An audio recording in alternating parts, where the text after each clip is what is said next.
Bismillahirrahmanirrahim.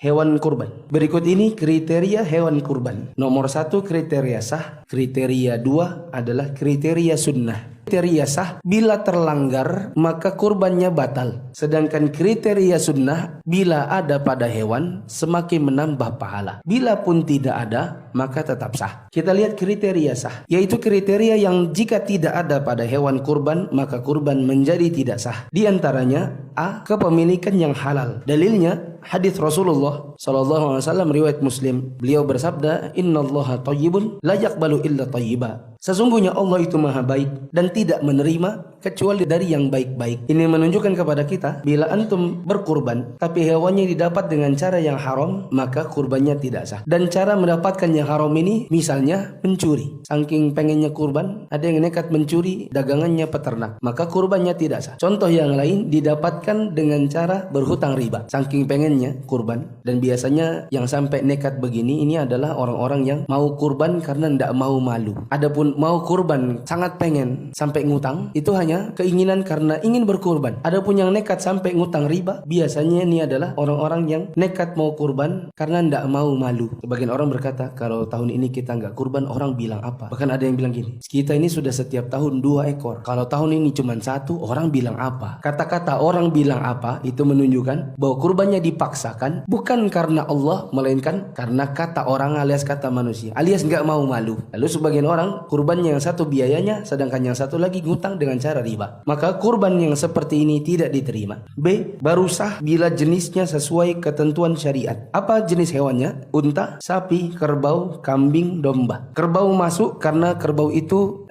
sepupunya sapi atau saudara kandung. Sedangkan domba adalah termasuk kambing. Cuma dibedakan dengan nama kita aja, nama-nama Indonesia. Di luar dari ini maka tidak sah. Misalnya berkurban dengan ayam, meskipun total dagingnya lebih banyak. Anggaplah kalau dia timbang-timbang kambing paling-paling dapat 20 kilo bersih dagingnya. Dia bilang aku kurbankan 1000 ekor. Kebetulan punya peternakan. Maka tidak sah karena tidak sesuai dengan bahimatul an'am. Begitu juga misalnya korban bebek atau korban kepiting. Cuman gimana nyembelih kepiting? C. Baru sah apabila hewannya mencapai usia minimal. Lebih dari itu boleh. Bila domba maka usia minimalnya 6 bulan, jalan usia 7 bulan. Kambing genapnya 1 tahun alias minimal 1 tahun, jalan usia 2 tahun. Sapi minimal 2 tahun dan unta minimal 5 tahun. Ini usia minimal. Tahunya dari mana? Haruskah ada akta kelahirannya? Jawabannya tidak harus ada akta kelahiran. Antum boleh berbekal dengan kata-katanya pedagang.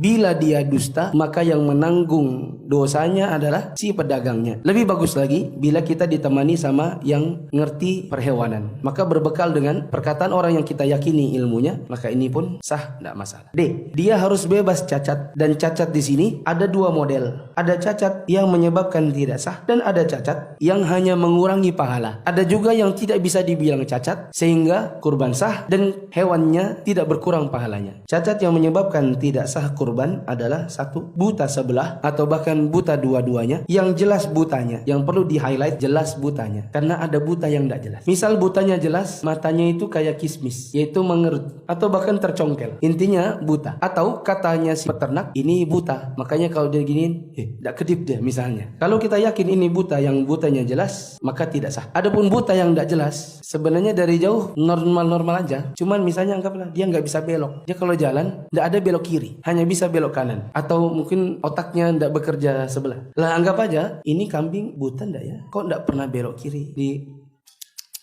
Selalu dia tuh datangnya ke kanan pada kita di kiri. Butanya ndak jelas. Kalau dilihat matanya normal, maka ini insya Allah tidak mengapa. 2. Sakit dan jelas sakitnya. Yang perlu di highlight adalah jelas sakitnya. Misalnya dia berbaring dan tidak bisa bangkit. Di sekitar hidungnya ada banyak lalat, kemudian di dekat bibirnya ada misalnya liur. Anggaplah ini Pak, kenapa Pak? Oh ini sakit ini, kena virus Kak. Iya kayaknya. Sudah jelas-jelas sakit, tapi ditawarin murah misalnya. Tapi ini murah Mas, ini 500.000 aja. Kayaknya bisa diobatin. Kasih obat Paramek apa Panada. Ternyata sampai hari berkurban kalau tidak sembuh-sembuh, di luar dari perkiraan ternyata dia tidak sembuh, maka hewan ini tidak sah bila dikurbankan. Ketiga, pincang dan jelas pincangnya.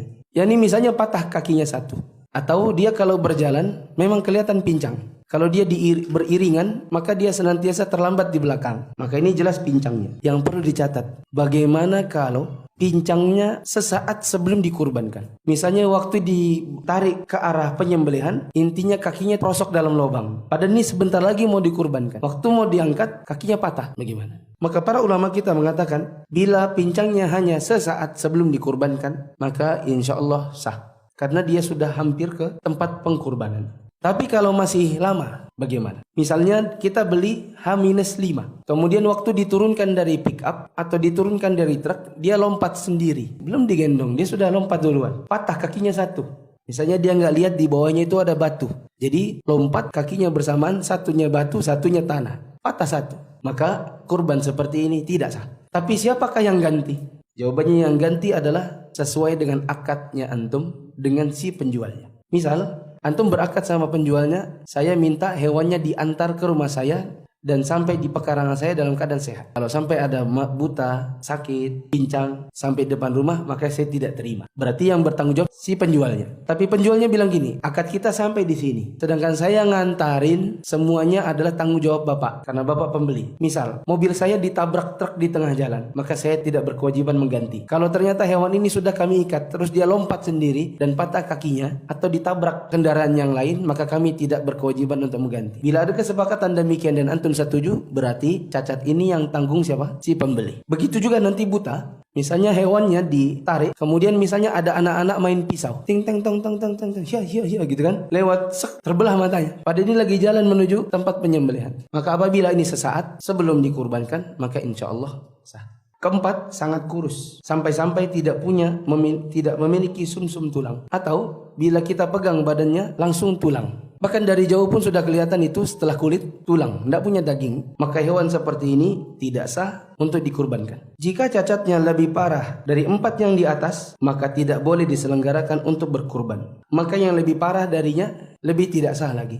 Misalnya itu hewan buta, sakit, pincang, kurus. Bila dia mengumpulkan semuanya, maka ini lebih pantas lagi untuk tidak dikatakan sah. Catatan, ada juga cacat yang menyebabkan makruh. Makruh berarti kalau cacat ini ada pada hewan, mengurangi pahala. Tetap sah, cuma kurang pahalanya. Di antaranya adalah putus atau koyak bagian depan atau dalam telinganya. Anggap saja ada peternak yang melebeli hewannya dengan tindik, dikasih tindik telinganya. Padahal sebenarnya nggak usah lah dibolongi, cukup misalnya dikasih warna atau ditulisin, kan sebagian sapi itu ada ditulis untuk menandai siapa pembelinya. Tapi anggap aja ada peternak yang menindik kupingnya. Lalu anggap saja itu tindik nyangkut misalnya di pohon, terus dia meronta-ronta, akhirnya robek dengan tindikannya itu.